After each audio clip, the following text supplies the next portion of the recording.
अतीत में देवता असुरों से पराजित हो गए थे और ब्रह्मांड का संतुलन अराजकता में बदल गया था।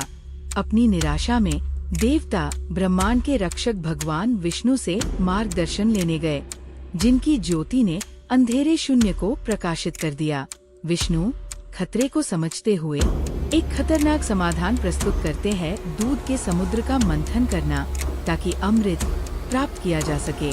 देवता हालांकि सतर्क थे, जानते थे कि उनके पास कोई विकल्प नहीं था सिवाय इसके कि वे असुरों के साथ मिलकर काम करें, जो अमृत के लिए उतने ही लालच से भरे थे जितने वे थे।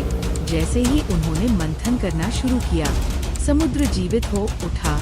गहरे और हिंसक लहरें समुद्र की गहराई से उठने लगी, लेकिन जल्द ही समुद्र की गहराई से एक भयंकर विष उभरा, जिसकी धुआं आकाश को काला कर रहा था और सब कुछ नष्ट करने की धमकी दे रहा था।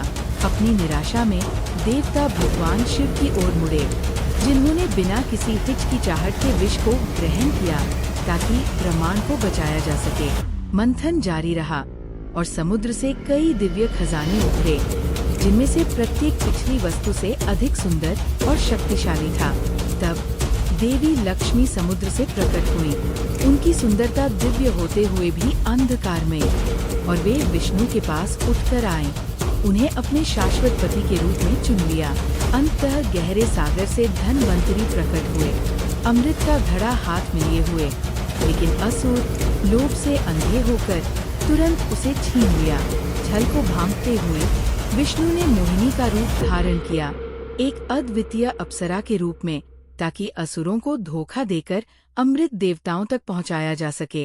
लेकिन राहु एक देवता के वेश में अमृत पान कर लिया और विष्णु ने इस छल से क्रोधित होकर अपने सुदर्शन चक्र से राहु का सिर काट दिया। देवता अब अमृत से अभिमंत्रित होकर अपनी शक्ति को फिर से प्राप्त कर चुके थे और उन्होंने असुरों को पराजित कर ब्रह्मांड में संतुलन बहाल किया। लेकिन असुर ईर्ष्या से प्रेरित होकर कभी अपनी पराजय को नहीं भूलेंगे।